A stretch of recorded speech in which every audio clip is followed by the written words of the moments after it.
It's Wednesday, March the 6th, and you're tuned in to the TNIAB podcast.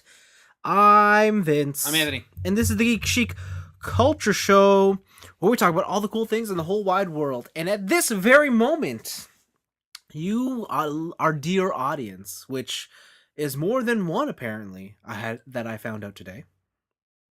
Are you like, listen, do you follow the YouTube views? No. We at least have 10 per week. No, I don't. Right? No. At least 10. Do you know how I found out we had more than one listener? How? First of all, apologies, because by the time you guys are hearing this, I think I just uploaded Like 3 episodes. three or 4 episodes at once. Mm-hmm. And when I put the post up, I saw there was like 10 likes on it. Yeah, And I'm man. like, holy shit, there's at least 10 people who listen. And I know the percentage for people who interact like one stage beyond just listening is so low.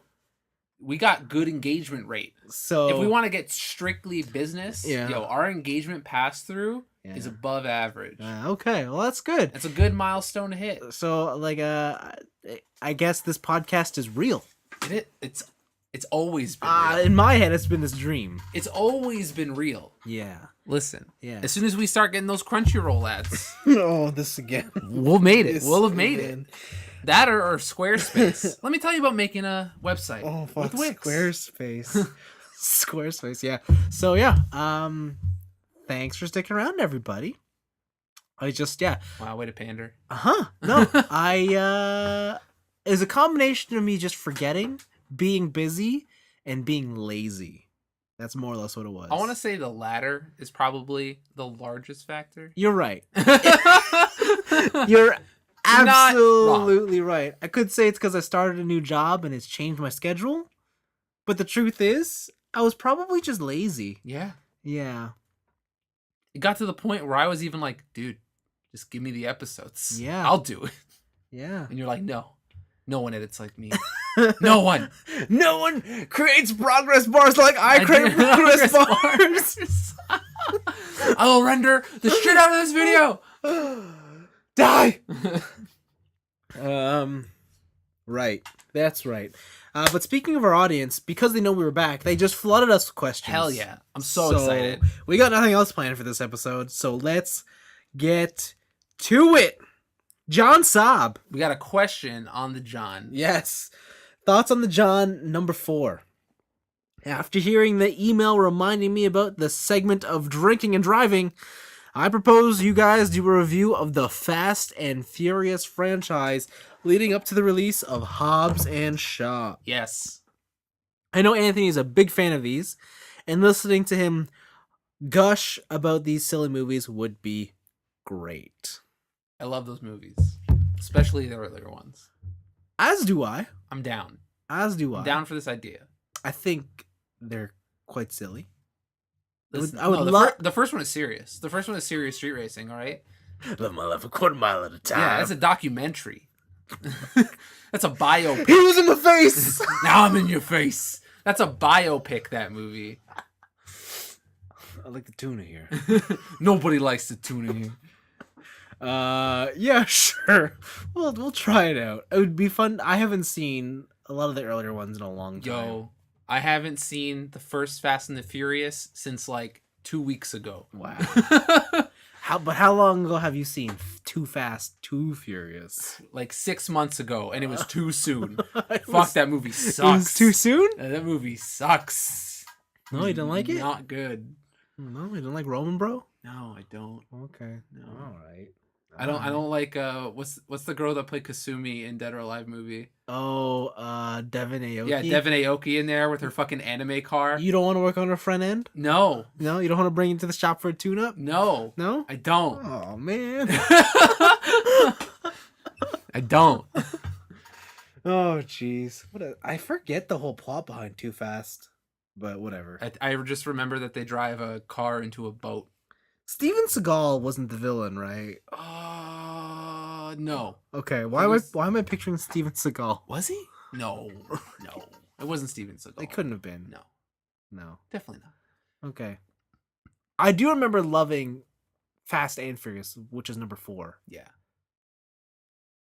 But you know Tokyo Drift is the best one, right? Oh, fuck, that's right. We'd have to go through that. That's the best one.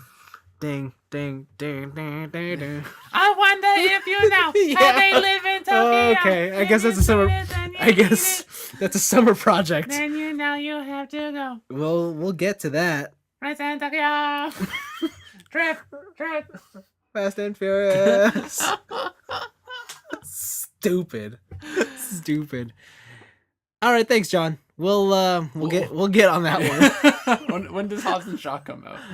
Because we'll have to do like 6 movies or 7 movies. Like May? Yeah. Oh, I don't know. We'll have to do 7 weeks in advance. Is there an abridged version of or a compilation of all of them? There's the one that there's the all-in-one package that came in that wheel. No, That's all on Blu-ray. I meant is there a an abridged? Yes. Oh no, I don't think so. Like a 1 hour abridged. Listen, would you watch The Godfather abridged? I'd give it a shot. The answer is no. All right. Oh. When you want to watch cinematic masterpieces, you gotta watch them in full. Okay. All right. Sure. Sure. I guess. Sure. Eh. All right. Next up, a question to chew on. Sweet. Paul Chu writes. We probably should have ate before we went to the bathroom, but I guess whatever. No, would you shit in reverse? No, sure. End the show. Speaking of starting new jobs, how much personalization do you guys put into your workspace, assuming you get to put up pictures, trinkets, etc.? Mm-hmm. Do you put pictures up of your family, your significant other, or your TNIB castmates? Do you display pieces from your collection? Do you put up anime posters or video games, assuming you're the TNIB video game expert of the year? Anime posters in my workspace. Personally, I have found that I have a rotating collection of desk toys at my desk, but I don't really put up any personal items, pictures, etc. Apparently, I have no problem with my colleagues knowing that I collect toys, but I don't need any randoms knowing my personal beeswax. Fucking randos. Okay, so this is in your office space. Yeah. Okay. I have a little pocket Trunks figurine Yeah. on my monitor. Yeah. But no one really notices that. I think the one in my old office that people really noticed is so my office was, you walk out the door and you're inside a daycare. It was a really weird positioning for the office, but that was the only space they had. Yeah, weird. But I guess Build-A-Bear had came by and they did the thing for the kids where you can build a bear. Mm-hmm. And I took some of the husks, the the bear and, and the dog or whatever. Yeah. And I had a cork board. So I didn't fill it up. I just took the floppy exterior and I push pinned them to my cork board. Yeah. And they were upside down. And so when my boss came by, she's like, Anthony, what the fuck is on your cork board? I'm like, it's my kill wall. Wow. Other than that, though, my desk is pretty barren. When I'm working, it becomes a mess. Yeah. But at the end of the day, it's spick and span clean. So I actually don't have anything. Kind of I don't know if the listeners know this, but you've been at my place a couple times. Like your bedroom? Yeah, my bedroom. I am the stereotypical nerd kid. I am living in the basement most of the time. All my shit's in the basement, my whole collection and whatever. Except your bed. Except my bed. So you don't really live in the basement. I don't really. So I still sleep in my regular ass bedroom, but my bedroom doesn't have anything. I don't have any posters. I have a nightstand with 2 things on it. I have some deodorant on my dresser, but it's bare. I only go into that room to sleep and get dressed. That's it. Wow. That's crazy. Yeah. Crazy. I believe your exact words was, Anthony, you look like a serial killer. Yes.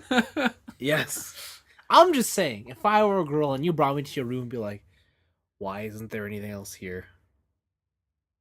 You know what? Mm-hmm. You're not wrong. I know. Yeah. I know I'm not wrong on that one. Not to gloat. Happened recently. Oh, no. But yeah, it's just she's just how come nothing's up here? And I was like, because everything's downstairs. I just sleep here. And she's like, I guess. That's normal. Oh, God, let me go. Too late. You're trapped here. But yeah. Let's see, workspace personalization. A lot of my personalization comes from things that I accumulate at work. Okay. So like, at my Like old you have the best stapler in the office. so at my old job, I had the ability to just Buy things. buy things from the Staples catalog at my leisure. So Yeah. my space had all the best office supplies, Nice. and no one else did. What a dick. But like I have like my cycling group awards for work is hanging. Any sort of like we used to have like promotional mascots, like little stuffed animals for Christmas. Okay. And I just have an abundance of them. It's like Beanie Baby collection. Kind of. They're Okay. just scattered everywhere. All right. I have a lot of notes that people write me that I just leave. And never throw out. Yeah. Okay. And they're all just like, but they're not important notes. They're just like, Hey. yeah, more or less. Oh, you're sentimental. Yeah, aren't yeah, you? yeah. How dare? Oh, disgusting. Like they'll post them, like they'll post it on my monitor, but I never clean up my monitor, so it's just there. Yeah. The most like the only thing I've brought in is an Optimus Prime figure. It's fairly decently sized. It's like 7 inches tall, so it's pretty noticeable. Mm-hmm. And every time people walk by my desk, they always like to pick it up and turn it into a truck, or they try to, and then they're like, "Can you just do it?" I'm done. Yeah, Can you just transform this already? Fuck. yeah. So that's what they do. And then at my new job right now, it's pretty barren. The only things I've done for personalization's sake is I brought all my cables that I would need for everything.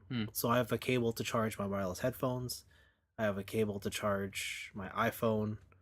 I have a wireless charging dock. You know what you should bring? What? Devastator. See, like I want to bring something huge, but then I thought about it, I'm like, I have to bring it on the train Yeah. and then walk through downtown Toronto. Yeah.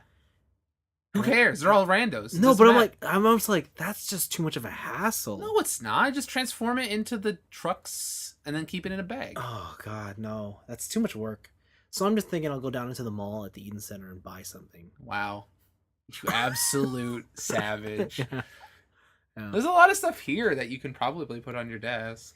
Yeah, I mean, I will. I'm not telling you to put put that Yoko statue you have on your desk. Oh, Show everyone your anime waifus. Maybe I should. Listen, I'm not going to tell you what to do.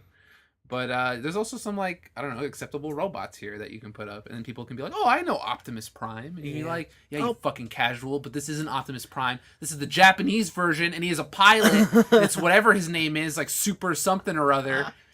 Get the fuck out of my office. I will, but right now I'm in a temporary workspace, so until I get fully settled into my real workspace, Okay. then I'm not going to do anything. I'm going to leave it simple. All right.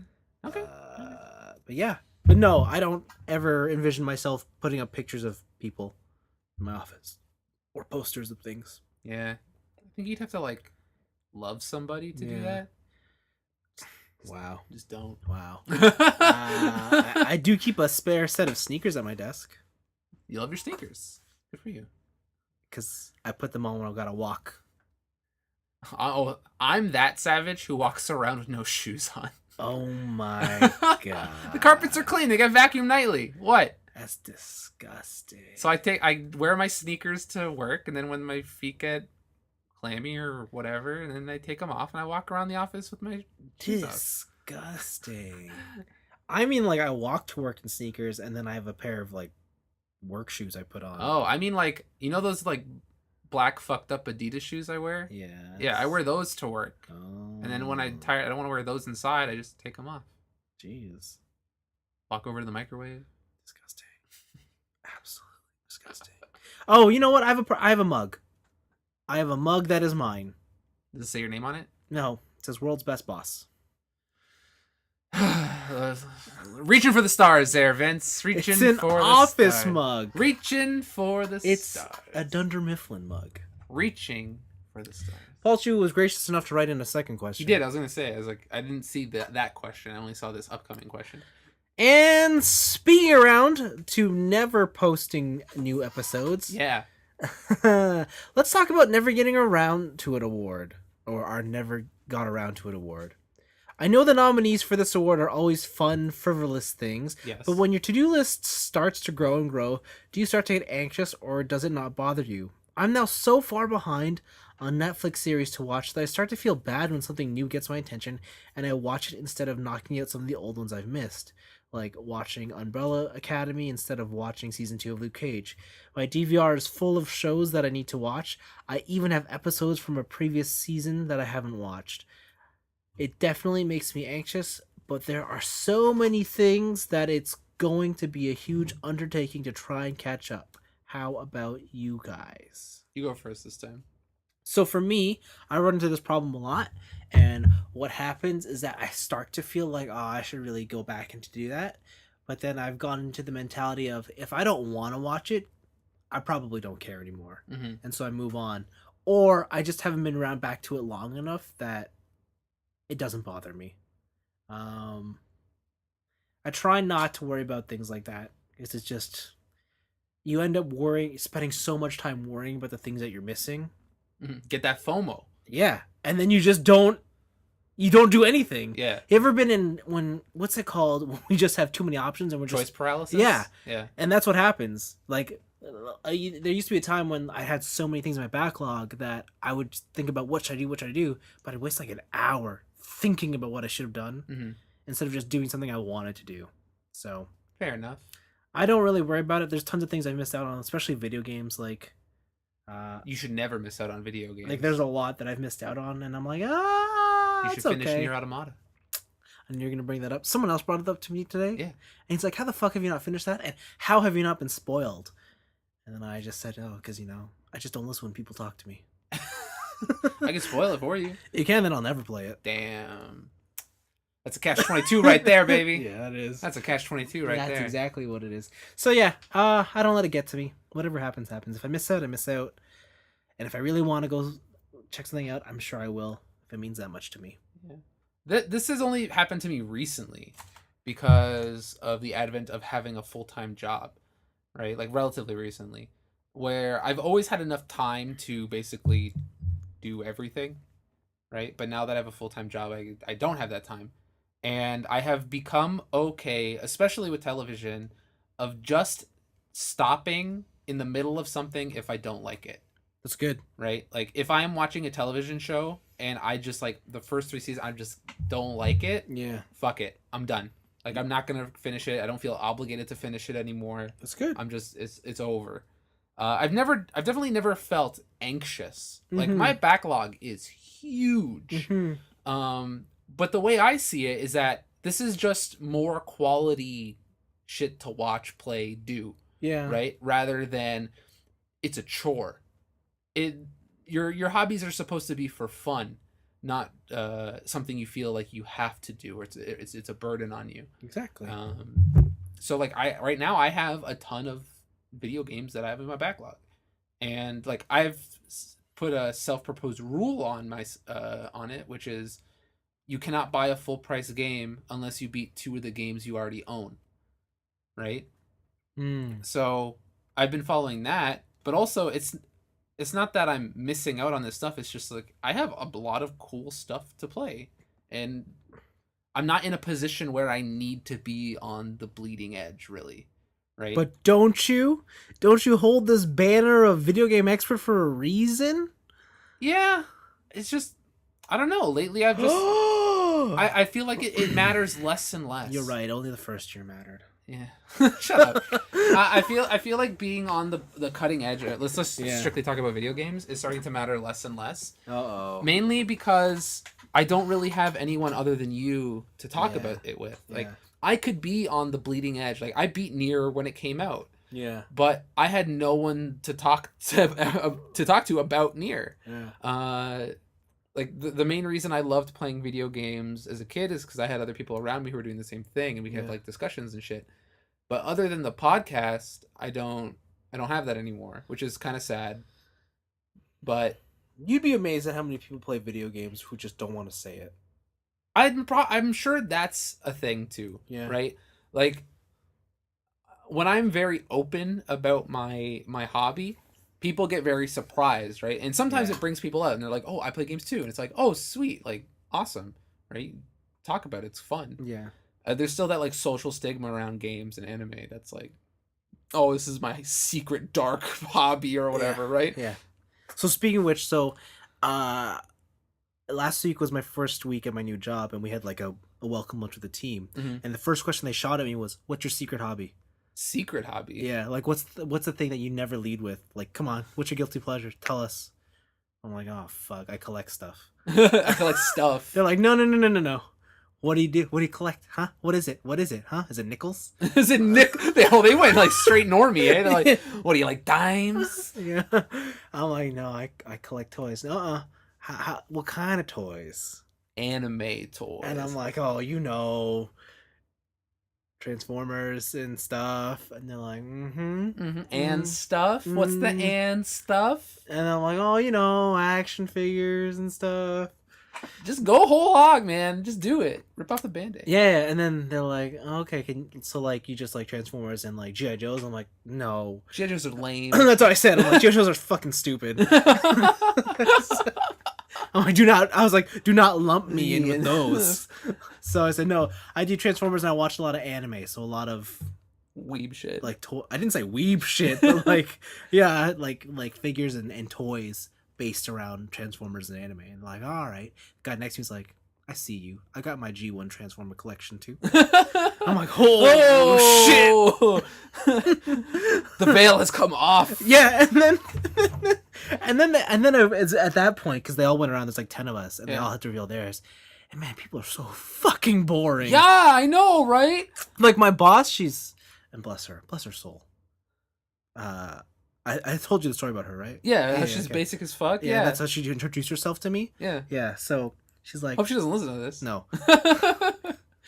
I mean that he said that you're a very caring boss who's good at her job. No, she's very sweet. She's the best. But she was like, oh, it's gonna be so nerdy, embarrassing, but I like board games. Oh my god, that's so basic! I was like, what the fuck? I was like, no, wait, hold up. What type of? Are we talking Euros? Are we talking deck builders? Like, what is she? Like, we're talking Monopoly. Oh my god, we're talking. Are we talking like Star Trek Monopoly? We're talking Monopoly. We're talking basic Monopoly. Oh my god! I think she might have like an Avengers themed one. Oh, it's fucking over. It's done. Pack it up. You're a nerd now. It's done. So yeah, she went all red, and I'm like, all right. I guess I don't feel so bad about myself. The one thing I've been doing, I've told you my dating strategy, which is like never lead with the nerdy hobbies and just do it last minute, right? Fuck. Like they come over and you flick on the light. You're about to flick on the lights and you're like, oh, by the way, I collect games. Woo! It's too late. You're already here, right? I've been trying to be more upfront about with that kind of stuff. Maybe not necessarily like giving them exact numbers. But when they're like, oh, like what do you do as a hobby? It's like, oh, I play video games, like do this stuff, I do whatever. Like I always feel like if you have a variety of hobbies, it's not as bad. But if it's like your only hobby, if it's like, what do you do? I play video games. What else? I play video games and that's it. Like that's where it's just like but yeah, just be upfront about it. It's fine. And some people, some people are so fucking basic. It's insane. They are. They're so boring. It was insane. They're like, I do yoga. Like again, that can be interesting, but it's like, do you just go to a studio, or are you like planning to go to a trip to do yoga? Like that can be exciting. You can make yoga exciting. The answer I hate the most, and they all said this, like, oh, on my time off, I like to travel. I'm like, we all like to travel. Like, shut up. Who doesn't? Go home. Yeah, you know what it's like? And travel's not a hobby that you can just always do. Like, what's your actual... Yeah. Like, when you get home and you're stressed, like, what are you doing? Yeah. You know? What if one of your coworkers was just like, like on the side, just kind of like moonlight as like a dominatrix. Like, just wait until like BDSM. Oh, jeez. I'm a leather daddy. Yeah, well, there you go. But yeah, that was my fun little introduction to What were we talking about again? What was the original question? When Backlogs. Yeah. No, just be okay with like not finishing things. You don't have to finish everything. And also, unless you're being graded for it. Unless you're being graded for it, or unless you run some sort of YouTube channel that has to be on the bleeding edge of everything. Yeah. But yeah, otherwise, just be okay with being late to it, because you can always. The thing is, you might not be there within the zeitgeist, but you can always talk to those people about it, and if they really like it, they'll be just as excited to talk to you about whatever you're watching. If not more so, because you have the whole thing of, oh, I'm so jealous that you're watching it for the first time. I'm so jealous that you're doing it for the first time. Like that kind of thing. And they'll be excited to talk about it again. I mean, I'll also come in from the other angle of, I love being in the zeitgeist with other people. Oh, it's great. Yeah. Like listen, if I had more people to be in the zeitgeist with, I'd be playing more games. Oh, I'm in like a TV show. I don't still like watching TV. Because games is just hard to gauge that one. Because you're always like, oh, how far you get? Then you'd be like, all right, I got to limit my conversations up to here, up to this hour point, up to this checkpoint. Yeah. Whereas like with the weekly TV show, you always are on the same page. And then you got that week to digest and speculate and be all wrong all over again. That's why we watch JoJo every week. Fuck that show. Okay, side thing is, do you ever feel like any of your, like, is there like an activity that you do that you feel is just a waste of time? Oh, like a complete waste? Like just a complete waste. Like, so my thing is, like, I don't like watching television unless I'm doing something else. Like if I'm just watching a TV show and that's it, like I feel like I'm wasting my time. I feel that way about reading. Like a book? Yeah. Oh, okay. That's why I listen to audiobooks. Fair enough. Okay. Yeah. Like I feel like reading is, I get why people like doing it. It's meditative. Yeah. It's simple. It's peaceful. But no, I gotta be doing something else. I think that might be why I only read like manga and comic books, because those are a lot less of a time sink than a regular ass book. And if I do read a regular ass book, it's nonfiction. Yeah. So I feel like I'm learning something. Yeah. Like when people tell me that, I'm like, oh, what'd you do on the weekend? Oh, I picked up this book and I spent all afternoon reading it. And I'm like, my God.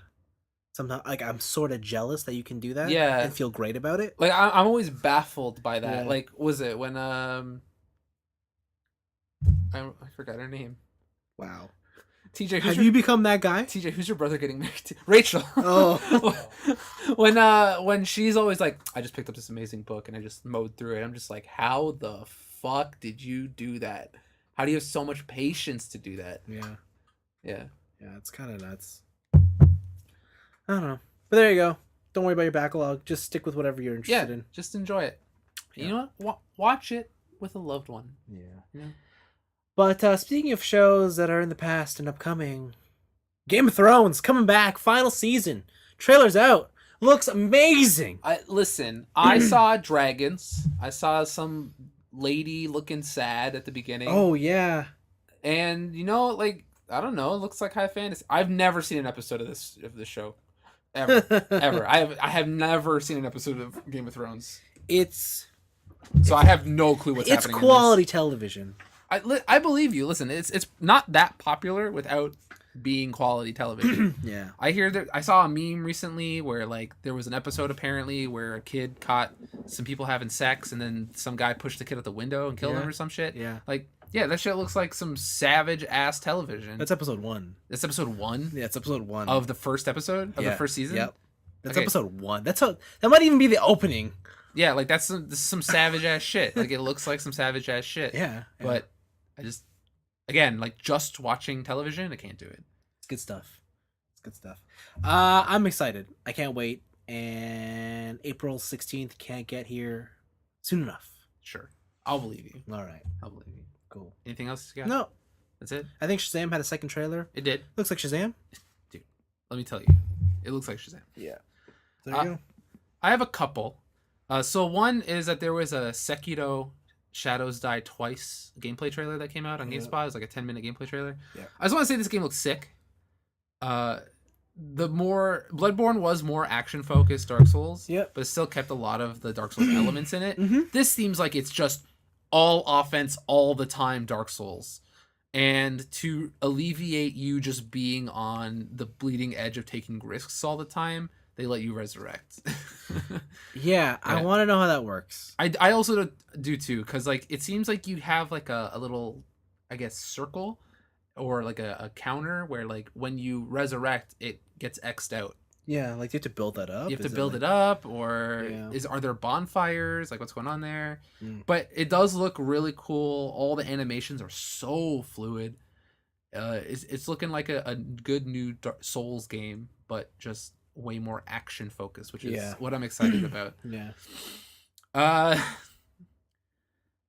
Sonic was leaked. Sonic. Did you see the new Sonic? Yeah. What the fuck? Yeah. He looks terrible. I mean, yeah. I mean, yeah, but also, yeah. I feel like it could have been a lot worse. It could have been. You're right. Like, it could have been... Like, let's be honest here. It could have been real bad. It could have been a real hedgehog. Yeah. Like, it could have just been a blue hedgehog. Yeah. So, the only thing that really upsets me is that he's got furry hands. Yeah, I thought they were gloves. They're supposed to be gloves. Yeah. So I don't know why they're furry. Are his feet shoes? I don't know. See, I don't know if there's an image of that. Yeah. Well, no, they are shoes because there was a teaser that just showed his feet and they're shoes. Okay. Like they're shoes. Okay. So, okay. Right. I guess, sure. Yeah. This one's just cool. I actually forgot to show you guys before we came down. But some absolute mad lad has figured out how to beat both the first Bowser dungeon and Bowser himself in Mario 64 without using the control stick. What? Yeah. So he's just jumping? He's just jumping and punching the whole level. Huh. He beats Bowser without spinning. Whoa. Without using the control stick. Whoa. There's even an in-game like button layout that shows like what he's pressing. Never once does he touch the control stick. Oh, what a masochist. That's insane. Yeah, I mean, like, impressive, but also, why? I gotta show you. Yeah, also, what the fuck? Yeah. But I gotta show you this after, because it's so nuts. Okay. The other one is that Tetsuya Nomura came out. Oh, yeah. Kingdom Hearts 3. Oh, yeah. And he's all like, listen, normally we do some final mix shit. Yeah. But instead, DLC, baby. Oh, DLC. No. So they said that critical mode, which is kind of the die-hard way to play that game, is coming as free DLC. Yeah. So you'll be able to play it relatively soon, I guess. But the big thing here is that there will be premium DLC. And by premium DLC, I mean for money DLC. Oh. Which will fill in some of the story gaps Tetsuya Nomura explained. Oh, you mean like the Final Fantasy 13? No, 14? 14's MMO? 15. 15 was versus 13. Yeah, like episode Ignis, episode Yeah. Noctis. Yeah. Yeah. Oh. Oh, yeah. Oh. Okay. Uh-huh. Oh. Yeah. This is dumb. Wow. I'm going to talk about Kingdom Hearts later, but... So maybe it's a good thing I didn't finish it. I think you should wait until it's all done for when they release the PS4 package that is the probably. complete story. Okay. Yeah. You know how they have the story so far? Yeah. Yeah. When they add that one extra. Yeah. The complete story final mix. Okay. The complete story for now. For now. Oh, I'll tell you about For Now. What the fuck? Fucking game. And then the last thing I want to talk about is Judgment, the new game by the Yakuza team. Had some new Judgment. Had some new information. IGN had a featurette showing how gameplay works. And a lot of this is just looking like fucking Yakuza. Yeah. Like some of those heat actions, which are now called EX actions, I believe. Yeah. Are the exact same animations from Yakuza 6. So that's looking a little weird. But the world is looking a lot more dense, looking a lot more nice. You play as a cop this time who used to be a lawyer, but now he's a private detective hired by lawyers. Yeah. And he knows karate. Well, I know.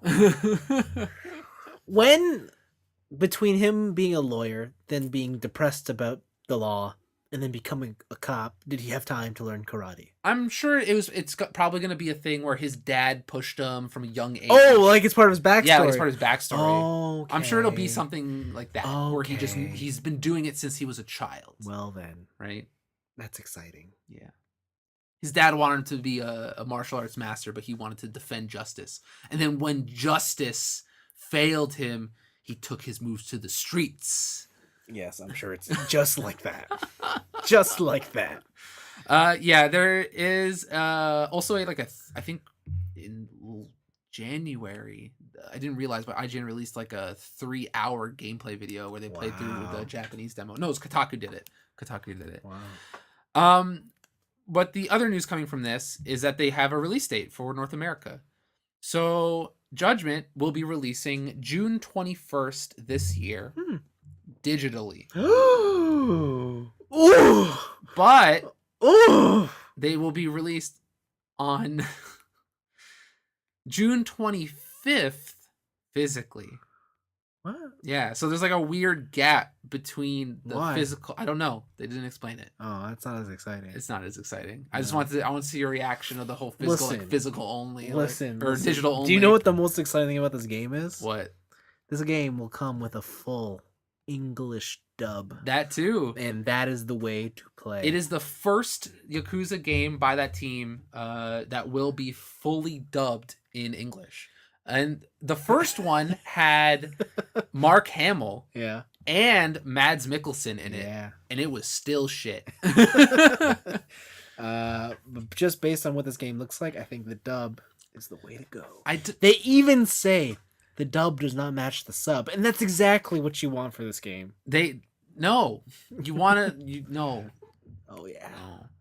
And then just a quick shout out to the PlayStation 2. Yeah. That on March 4th turned 19 years old. Wow. The PS4 is now the age of consent in most countries. You mean PS2? PS2, sorry. Yeah. The PS2 is now the age of consent in most countries. It is. There you go. It's retro. Those are my picks. It's retro. Listen, 10-year rule. It's retro. PS3, retro. Yeah, it's retro. Holy shit. Yo, I thought it was older, though. You heard that old game, Resistance? Jeez, Fall of Man. Yeah, Fall of Man. Like, that was so cool. It was like Halo. It's like Halo, but aliens. Yeah. But World War II. But World War II aliens. They had that spike grenade. Jeez. They had that 60-player multiplayer or whatever the fuck it was. It blows my mind that Call of Duty 4 is over a decade old now. Yeah, shit's retro. I know. But the remastered edition's free on PS Plus. Oh, I gotta download that. I'm going back, baby. Tell me when you're playing that. I'm coming back. Tell me when you're playing, because I want to play with you. We'll squad up. 7 kills. Called it a helicopter. Oh, dude. You ever get a nuke in 2? Yeah. Like once. Yeah, I only got it once.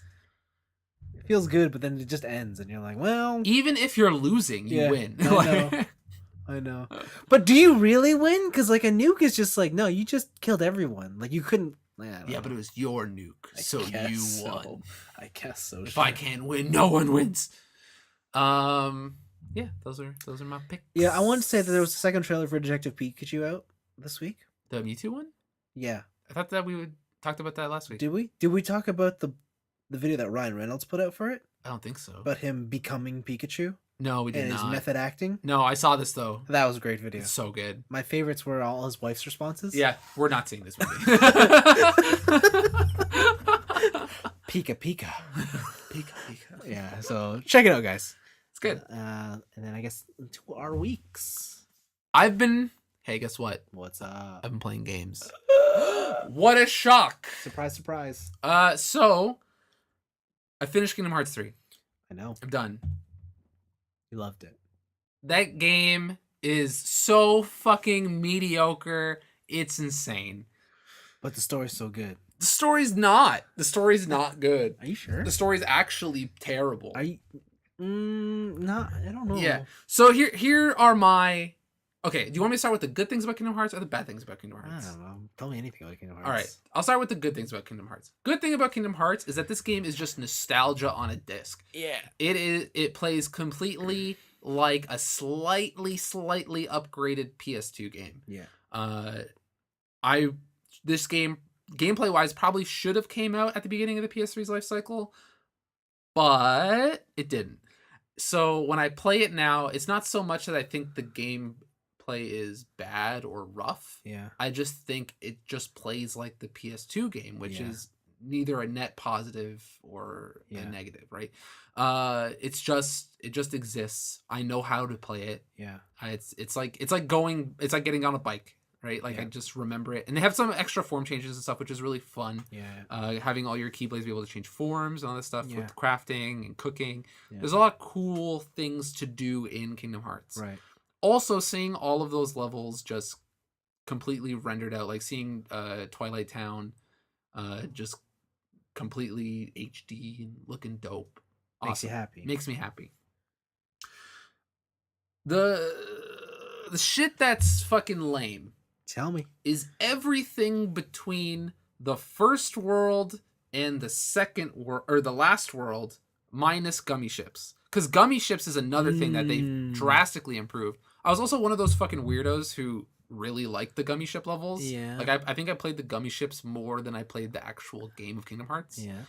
And this one is really, really fun. You still have the gummy ships. You still can custom make your own. There's a lot of options for blueprints if you don't want to do that.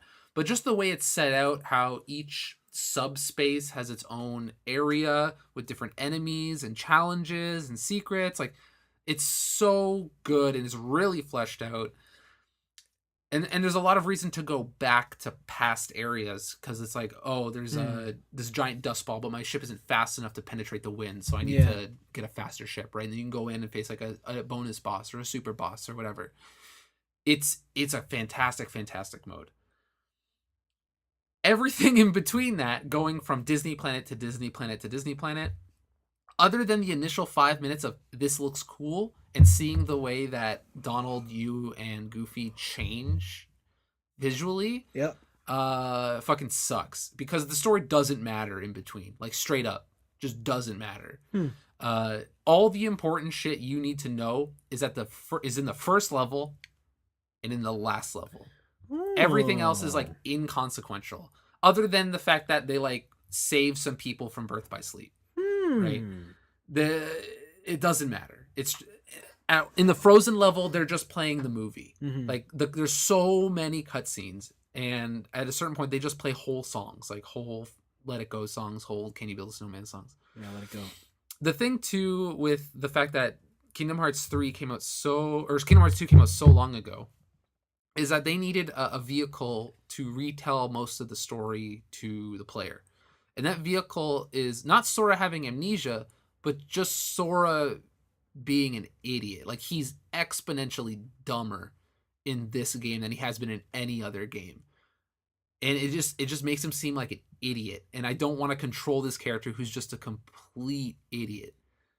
So that fucking sucks. And then and then there's the ending, which I won't spoil, but let's just say it's not satisfactory, and it's definitely not what you want. No? It's definitely not what you want.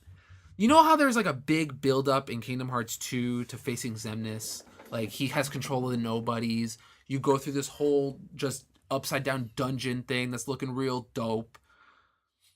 There's so many loose ends to the Kingdom Hearts franchise that they have to cram it all at the end. Kind of like how the Metal Gear Solid 4 story felt. Where it's just like, here's a 2-hour cutscene of every loose end possible in this whole franchise, and we're going to tie them up right now. And they do the same thing. Except that the gameplay in between is not fun. And borderline frustrating. And then also the payoff at the end is way less cool than you think it should after all this buildup. I don't know if there's anything they could have done to make it better. Just because it's been so long. Like, realizing what Kingdom Hearts is, or not realizing what Kingdom Hearts is, or just seeing Kingdom Hearts does not really do what my mind, I guess I would thought my mind wanted or should have been done. So that fucking sucks. And then there's this epilogue garbage. Fucking garbage. That's garbage. You need to finish this game so we can have a spoiler talk, because it's garbage. So I'm super torn because on one hand, it's just Kingdom Hearts. It's nostalgia. I feel good playing it. It's I'm seeing fun stuff happen on screen, but also on the other hand, I feel that the story just disrespects me at every turn. Like just straight up But disrespectful. It's always been disrespectful. And that's where I'm torn. Because when I think you brought up a really interesting point last week, What? which is Kingdom Hearts 1 had a very interesting story. Yeah. Right? You had to collect the 7 pure hearts of light to like do something to unlock the darkness and whatever. The slightest of spoilers in Kingdom Hearts 3. You know how Maleficent shows up? Yeah. And she's all like, we gotta find this box or whatever? Yeah, with the Pete. She doesn't even fucking appear in the ending. They're just gone. They're just fucking gone. Like, they don't even mention why. They're just gone. And it's like, oh, hey, the most interesting part of the story, they don't need.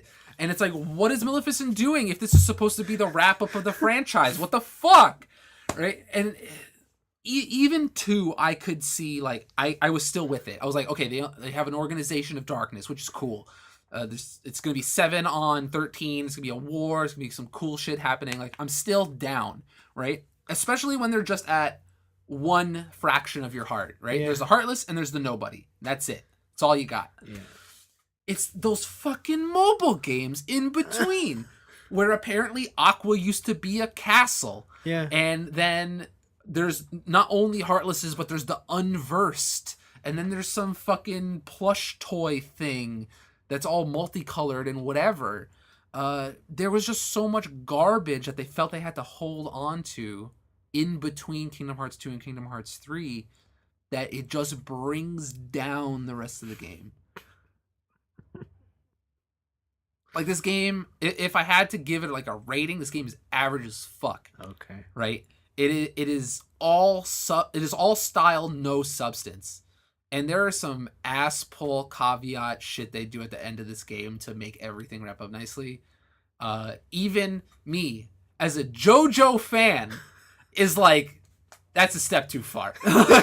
that's one extra. Interesting. That's one extra. Like, how the fuck? How did that happen? How did you release yourself like that? Okay, whatever. Who cares?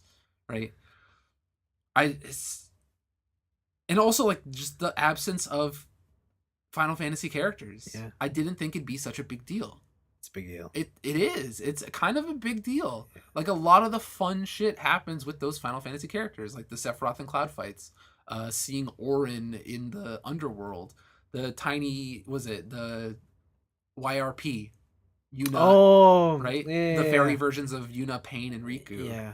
Like, all that stuff is super fun, and it's just gone. It's like Disney was like, listen, we'll let you make this game, but none of this anime shit. Yeah. All right? Other than that, like, I finished it, so it wasn't a terrible time, but I just feel straight up disrespected.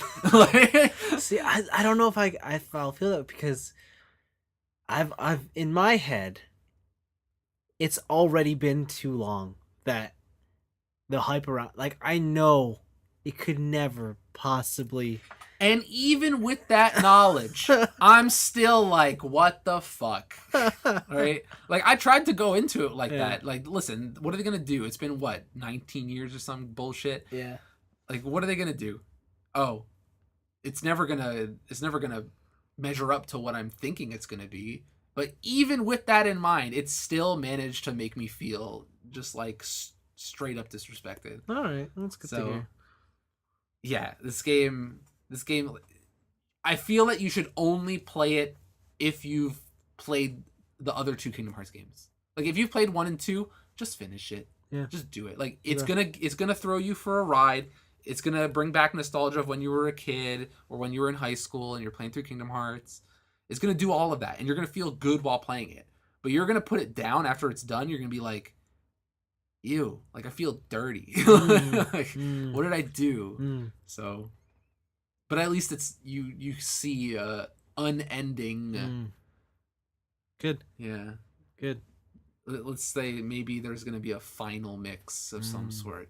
Okay, cool. So you're down for Kingdom Hearts 4. Good. I think I'm too deep. I think I gotta. Yeah, see? I think I'm See? too. I'm into. That's the Kingdom Hearts curse. That's the real Kingdom Mother. Hearts. God damn it. Yeah. Whatever. I did play a good game though. Which is? I've been playing the Kingdom Hearts. I've been playing the Resident Evil 2 remake. Oh yeah, you got that now. Yeah. Yeah, I managed to get that at a deep discount from a friend's coworker. Yeah. And I've been playing as what's her name? Not Jill. Claire Redfield. I'm playing as Claire Redfield. That game is spooky. That game is So I've been spooky. reading that it's actually one of the scariest games. It's really fucking scary. They do some good stuff with just going through the police station multiple times. Who's the fucking tall guy again? Mr. X. I can't take him seriously. He's in the anymore. first game. He's in the original. Yeah, I know. I just. But in this one, he's just like extra. Yeah. He's just extra. I'll just leave it there. He's extra. Yeah. So they have some mechanics in there that I don't remember that were in the first game or in the original. Sorry, like you can board up windows. Yeah, that wasn't. Yeah. No. So you can find like different items around the world that are just boards, and there sometimes are zombies knocking on windows, and if you want, you can just board them up so that they don't fall through. Well, that's because in the original one they didn't fall through the windows. True, you're not wrong. Yeah. Also, these enemies are bullet sponges for real. Mm-hmm. But they have a really cool mechanic I like with the knife. So you can get a knife, or you can get multiple knives in your inventory. The thing is though, the knife has a life bar basically. A durability meter. Yeah, durability meter. The more you use it, the lower it goes until it breaks. But the thing is that if you get grabbed by a zombie, the only way you can get out of there without taking any damage is by having a knife. And when you do that, you press like L1 and you stab the zombie and push it away. But you can only get the knife back if you then now kill that zombie because it's stuck inside him. Yeah. And you can get like 3 or 4 uses out of that knife in terms if you just use it for escape. And it kind of brings up like a sense of tension where it's like I'm trying to run past this, but then this guy got me. Do I want to take the damage or do I want to stab him and try and move on? But then it's like I want my knife back. Like I only have one. They're few and far between. Like, do I try and kill this one guy amidst like 5 zombies in order to just get my knife back or not, or do I just deal with it? Right. The other cool thing is just the way the police station, which apparently used to be a museum, opens up the more stuff you find. At first it feels like a very small location, but it's very dense in just places you can go, things you can unlock, and stuff like that. Like this whole game is super, super well thought out, and I'm having a great time. I'm having a fantastic time playing with the lights out, headphones on. That's good. Yeah, it's fun. I haven't run into Mr. X yet. I'm not that far, but I have gotten my first like symboled key right, in true Resident Evil fashion, stuff like that. So it's fun. It's a really good game. I highly recommend it so far. Cool. And then the last thing I was doing is I was attempting to learn 3D fighters. Oh. So I like fighting games, and I've always played 2D fighters. So mostly Street Fighter. Some I dabbled in Marvel, but it's mostly Street Fighter 4.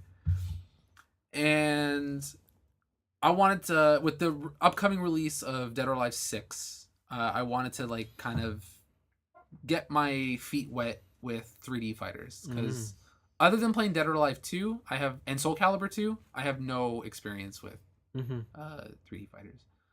And so my friend was teaching me the ropes of Soul Calibur 6 and Tekken 7. Overall, I feel that 3D fighters are way more technical than 2D fighters. Like, unless you're talking about a Guilty Gear, like something that high level, on average, 3D fighters are a lot more technical. Well, yeah. They have an extra dimension. They do, yeah. Listen, I didn't think that mattered. It matters. It matters when you can sidestep forward into the screen. Yeah, it matters. Yeah. So just stuff like in Soul Calibur, making sure to cover your ground. Where if you think your opponent is sidestepping a lot, to try Yeah. and catch them with horizontals. Yeah. Because if you hit a vertical and they sidestep, you're fucked. Yeah. There's interesting mechanics in Soul Calibur, like guard impact, where if you press forward and guard, you kind of almost do like a parry, Yeah. and you can knock them down. But the thing Yeah. is like the longer the animation of your opponent's move, Yeah. the shorter your advantage Yeah. after the parry, Yeah. and vice versa. Yeah. Then Have you been double guard break? Like you do it and they do it back to you immediately? no, I have Like not. during your guard break? No. It's fucking humiliating. I have not had that happen to me. It's tough because the window for them's even tighter, but Yeah. And especially in Soul Calibur, at least like spacing is so important. You need to realize the reach of your weapon. I was trying to learn Tira and Yoshimitsu, which are probably bad choices because they're Yeah. both so random. yeah. Yoshimitsu has a lot of fun mix-up capabilities where he'll do one move that's always the starter's always the same, but he'll go into a stance like he's like floating on his sword, Yeah. or he's like using his swords as stilts, right? Mhm. And then from there you can do mix-ups. You can make your opponent guess high, low, grab. If you're gonna block from it, if you're gonna jump over Yeah. them, stuff like that. And then Tira is just completely wild, where when she gets hit, she'll change from like happy joy mode to like angry mode, darkness mode, and it completely changes up her movesets. Yeah. Um, Soul Calibur was really interesting. There's a lot of cool mechanics in that game. I just think for getting started in 3D fighters, that might not be the way to go for me because there's a little bit too many mechanics. In terms of guard breaks, indestructibles, guard crushes, stuff like that. So then we moved over to Tekken 7. And Tekken 7, while I think probably overall is a harder game, it feels like the skill floor is much lower. So you can get in there and do combos with relative ease. Like Yeah. if you have a background in fighting games, like Tekken combos are really loose. Like I was gonna say, how did you feel about the input commands in Tekken when you have to do combos and stuff? yeah, it's completely different Yeah, than it's things. so weird. It's so weird, but once you kind of get used to it, like doing like a 3-hit combo or 4-hit combo, Yeah. it's so much easier than a like one frame link in Street Yeah. Fighter, right? Like hit this button 1/60th Yeah. of a second Yeah. after your other one, right? So it's cool to get the initial reward of like, oh, I can do a combo, and look, I did like a quarter of your bar in this combo, right? But where the depth comes in is this game is really about spacing. Yeah. You gotta know your character's You got to reach. know your character's reach. You got to know your opponent's character's reach, what Yeah. their movesets are. Just coming in back and forth. Dashing is so important in Tekken that my friend was trying to teach me Korean backstepping. So Korean backdashing is so you can do a backdash where you double tap, Yeah. right? And so you double tap, do a backdash, double tap, do a backdash. Korean backdashing is like maybe 1/4 faster. But it's because it lets you buffer a tap on your backdash. So the first one is still backdash. Yeah. Right? After that initial backdash, you hold back, go to down back, go to neutral, and then back again. And you get this like, kind of like swivel motion. Yeah. And that allows you, it like buffers in one of the double taps so that now after your first initial backdash, your backdash only takes one back. And so you can like really back up from a situation. Yeah. And yeah, facing people who know how to do that, it's a completely different ball game than people who don't know how to do that. But I played, who'd I play? I played Armor King. Armor King's really fun because a lot of his combos just end in a grab. So you know when you have the most optimal combo because like you're coming in at it with a fucking power bomb at the end of it, right? And you're looking super cool. Where other characters like Paul, like you might have some opportunity to get some extra hits in depending on where you are in the stage, or if they stuck to the wall, or if you got a floor break and they bounced or whatever. Like I can see Tekken at the high end being way more skill heavy than Soul Calibur. Yeah. But because the skill floor is so low and I feel rewarded for practicing almost immediately, I kind of want to play that more. Yeah. And it's just a completely different world than 2D fighters. Tekken's tough. Tekken is no joke. I could never get my head around the grab combos in that game. Oh, those are actually it was surprisingly easy to learn Yeah. how to do those. If you look at the command list, a lot of it is just so the training mode in Tekken 7 is really good. They have they have the timing on their input commands, they right? have the timing, Yeah. but they also have this thing where your character will glow blue when you're not able to input something. So say during a command throw, like there's a certain frames of animation where if you put something in, it doesn't register it, right? Yeah. So you can practice now the chain throws by doing a grab. That makes it so much and then your nice. character turns blue. Wow. And then once your character is not blue, now you know that's the timing for you to input the next throw. That's really nice. Yeah. And I never really understood how to break throws in Tekken. But it all again, you have to guess. It's a 50-50 in most cases where they're going to do the motion of the grab and it's going to be the same, but if they did it with their left punch or right punch, you have to break with the same. So you have to guess, right? It's all mind games. And it's really cool just learning that, like having this up is like, oh shit, it's way simpler than I thought it was. It's not just I press grab at the same time as them. I have to guess 50-50. Sure. Which makes grapplers a lot more viable in those games. Yeah, Tekken's cool. I like Tekken a lot. I think I'm buying my friend's copy for like $20 or something. He just wants to get rid of it. I'm probably not going to invest in a new arcade stick because these games do have compatibility with PS3 sticks. They have legacy mode. But if in the future I ever feel like maybe I want to play in a tournament or something, they don't allow the use of legacy mode on the system. So I'd probably have to get a PS4 stick or borrow somebody's. But yeah, Tekken's really cool. It's a lot more than just mashing kicks with Eddie Gordo and Tekken Tag 2. I could have told you that. Yeah. The characters I probably want to learn in Tekken are Armor King, Asuka. Asuka's so good. Asuka's so fun. Like just getting your counters off and like flipping them around. Who's the girl that I played? I played the Princess Lolita girl. Oh, Lily? Lily. Yeah. Yeah. Okay, you play Lily, who's Asuka's like rival. Wow. What a choice, Vince. Yeah, so Armor King, Asuka, or what's his fucking name? Oh, Geese is in this game? Oh, yeah. And then they just released Negan. Yeah. I remember. Yeah. And there's one other. Oh, Steve Fox. Fox. Oh god. Yeah, I wanna learn Steve Fox, but I heard he's like the hardest character to use. He is. Just because he doesn't have kicks don't think he's any easier to play. Yeah, no, he might be harder to play. Yeah. Yeah. But just watching him at the Canada Cup, watching good people play Steve Fox, it looks so sick. Just like getting him in the corner and doing like your machine gun blows, or doing your fucking cheap ass foot stomp to your right hook. Yeah. Like that shit looks so cool. Yeah. So yeah, his super, like when you just nail a dodge with Steve. Yeah, when they're coming at you with the running kick and you're like, bitch, just lean back, uppercut him in the butt. Feels good. Yeah, it's really good. But that's been my week in games. Cool.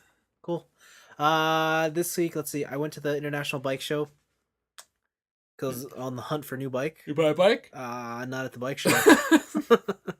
Okay. Everything I want. They didn't have anything I really wanted there. I was looking to like just spend money, and no one had anything I wanted. You didn't just like buy anything just for the sake of it? You didn't get like a new shirt or I got ice cream. Wait, what? Was it fast? No, it wasn't fast at all. I got some chain lube for free. Like I got a lot of free stuff. Okay. Yeah, no. And then I went to a store. Then after that, I called up a store and I asked them if they had this certain bike I wanted in stock, and they did. So I bought it. Nice. Because it was originally $3,000, on sale for $1,900. I was like $19. No. What a steal! So yeah, fun new bike. All carbon fiber. All carbon fiber. I'll say that shit's significantly lighter than your other bike. It is. I probably won't be riding it until the beginning of April, though. Mm-hmm. I've ordered some new parts, so I'll put over my other parts. So it's in a continuous build state right now. You know, now when you pass me on hills, Yeah. all I'm gonna be like, it's because you have a carbon fiber bike. And I'll still say it's because you suck. No, I'm just gonna be like, listen, it doesn't matter anymore because you have unfair advantage. Yes, my fitness. Yeah, you're not on that aluminum anymore. Oh no. Oh, Aluminum's no. too heavy. It is. It just is, guys. It's just too heavy. It's just too heavy. So yeah, that's fun. Games wise, still progressing through Hollow Knight. That's fun. And the only thing I've done is I caught up more on Kaguya-sama. Still remains funny. Domestic Girlfriend. Spicy. Whew. The spice of where they go next. Whew. I really need to catch up with that show. Whew. That I think Whew. that's the one in my backlog where I should catch up with this. Like there are parts where you're like, oh no, it's turning into a harem, but then and then it reels it back, and you're like, oh no, oh they're just distractions. Okay. The real shit's back. All right, Yeah, so okay. that's fun.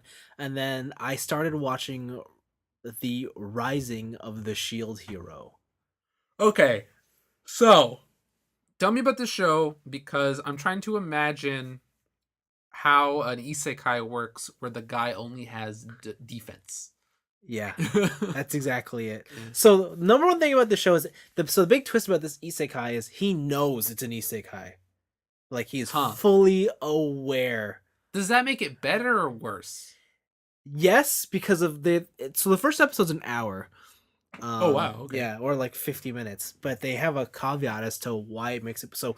Basically, he's a normal otaku guy. Yeah. Right. He's like, I live at home, with my parents, but because and they have a very like short, loose backstory to him. He's like, I convinced my little brother not to hang out with the wrong crowd, so my parents really appreciated that, so they let me live at home while I'm in college, and they give me an allowance, so I don't have to work. Yeah. But I'm not a shut-in. I'm not a NEET. I go out. And, he's getting educated. Yeah, it's like stuff. I like to go to the library and read or pick up my light novels or whatnot. Blah blah blah. He seems like a totally normal dude. Yeah.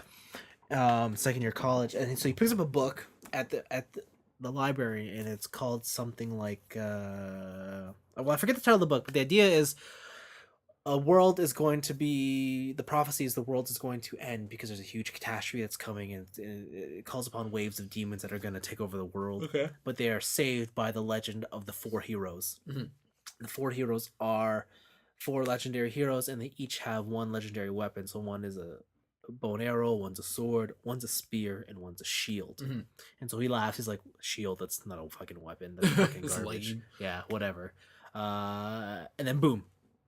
He starts reading more about it, and then the book has no pages, goes transported into this world. Okay.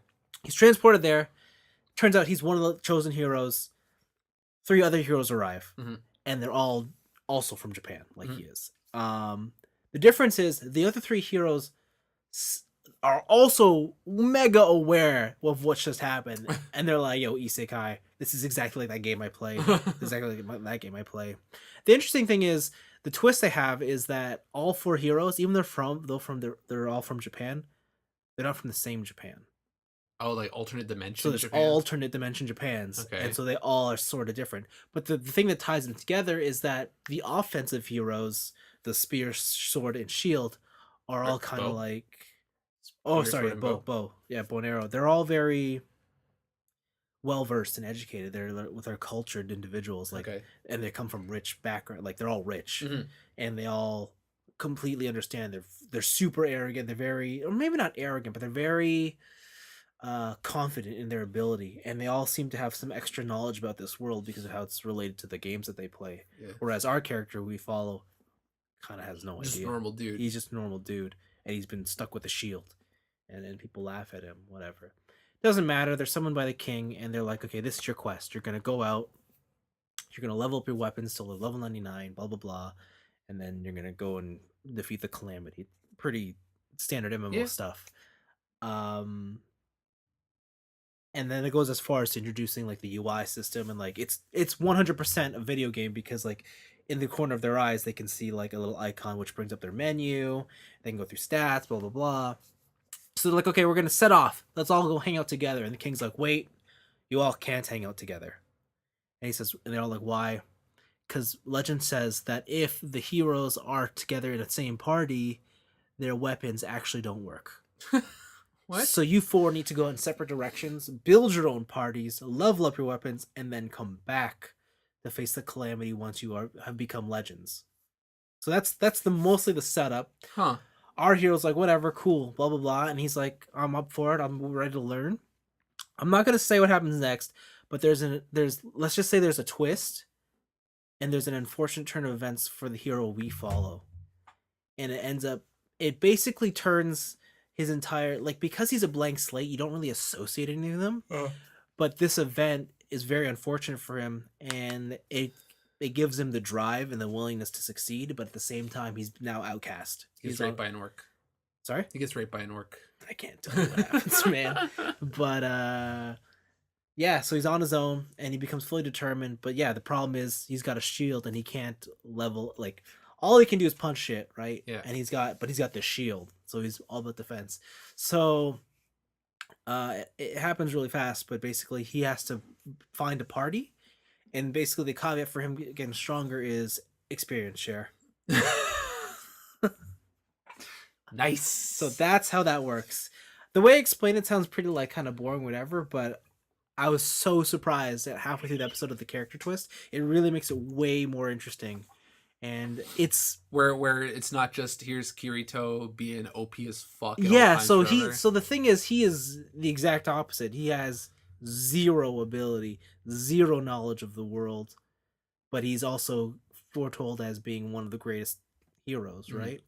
But he also, when he goes around the world, he also has the stigmatism that everyone knows that he is quote unquote bad or dishonorable, or like people don't want to be associated with him. Like the whole world's against him, even though he is one of the legendary heroes that needs to be around to complete this calamity. All right. But it's pretty neat. It's artistically, it's not like anything super eye catching. You're gonna look at it and be like, oh, this is modern anime. But the animation quality is pretty top notch. It's stellar stuff. Like it looks actually a lot like Konosuba, right? So like it's not, only maybe their characters are aged up, so they're not as like cute to look at. But yeah, so like it doesn't look into, or like the art style isn't unique, but the animation quality is still there. Like you don't have to worry about like dips in frame rates or weird drawings or whatnot. But it's really cool. It's surprisingly way cooler than I thought it would be. So it's like it's still pretty standard isekai, even though they make fun of the fact that it's standard isekai. But yeah, I guess like what they do with the formula is fresh enough to where you're interested. Yeah. It's yeah, like they're all fully aware, but it's just, I think it's more about the character that they have now. Like he's not completely lost, and he's competent. He's competent, but he has no ability. Okay. Right? So like a lot of isekais that go around are either like the guy's super OP. Yeah. Or he's just 100% like I guess it's going to be it's exactly what the title is. It's the rising of the shield hero, right? We're in for an epic tale. So okay. It's pretty cool. I'm always wary about shows that have like that self-awareness to them. Yeah. Especially because I feel a lot of them use that as a crutch. But they're like, haha, look, we're in another world, how tropey.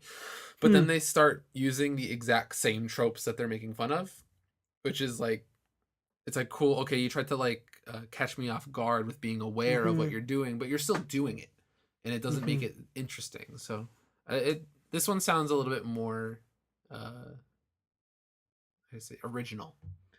Yeah, it's because like sometimes it can be like was it Gekkan Shoujo Nozaki-kun? Yeah, like they're all self-aware. The whole show is self-aware that they're doing shoujo tropes, but they twist it in a funny way where that show's good and fun to watch, right? But there's definitely other shows where it's just like, haha, we're doing these tropes, and it's just like, oh, but you're still doing them, and you're not adding anything new. I'll say the tropes last only for like the first half of the first episode. Okay, and then it just gets into like once we have the let's say the spark that starts the whole thing. The show kind of takes a bit of a shift tonally, and you're like, oh, this is the real show. All right, I'm pretty cool. Okay. I'm down for that. Yeah, cool. Yeah, so yeah, that's it. I'll probably watch more of it later, but it's pretty cool. Nice. And that has been my entire week. I think that's the end. It is. It's over. Yeah.